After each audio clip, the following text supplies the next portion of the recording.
As we near the season of Christmas, the readings make more and more explicit who Jesus really is.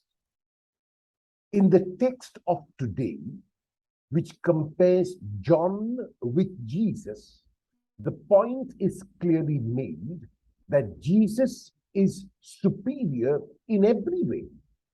This testimony is not offered only by Jesus, but also by John, who is just one of the other witnesses that testify to Jesus.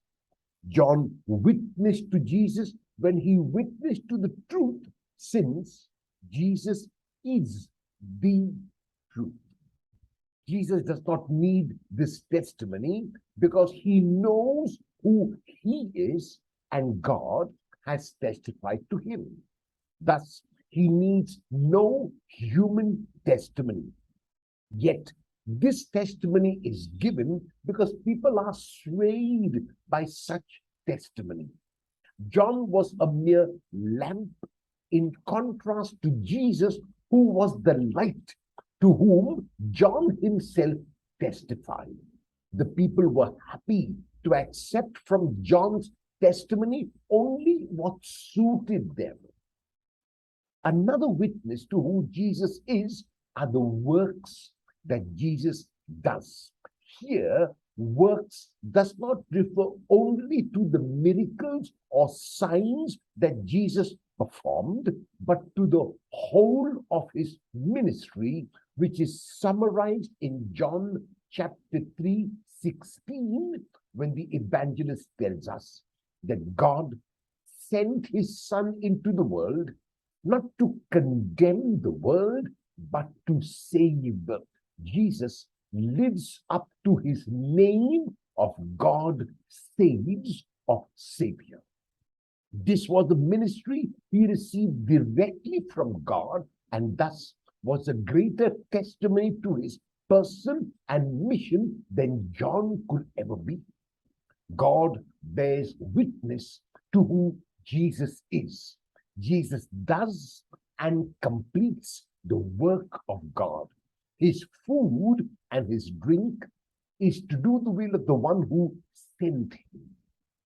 The text of today invites us to ask ourselves who Jesus is for me. He is the one sent from God and always seeks to do God's will. In all that he does, he points to God. His words and his actions reveal a God only of love. He is the one who has come to give life and draw people to God by giving them a new and transformed identity.